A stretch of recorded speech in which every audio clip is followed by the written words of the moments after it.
Carla Estrada galit na galit kay Catherine Bernardo matapos suntukin ni Kyle Echari si Daniel Padilla dahil sa kanya.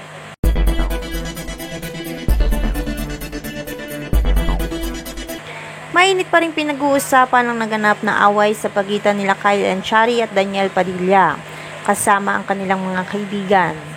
Ayon sa mga nakalap na impormasyon, nangyari ito after Grand Ball 2025.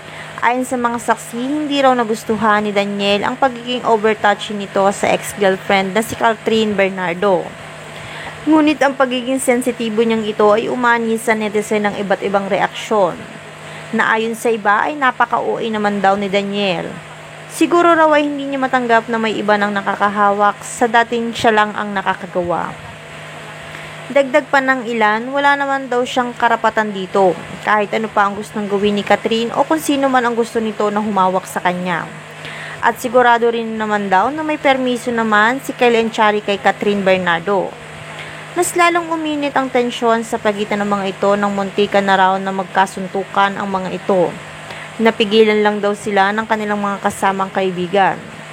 Dagdag pa sa kwento ay nakainom raw si Kyle at lasing kaya gano'n na raw ito magkikilos. Ngunit nilinaw naman ang kasama niya na hindi ito totoong lasing. Dahil makikita rin sa mukha ni Catherine ang pagiging komportable kay Kyle Echari habang magkahawak sila ng kamay.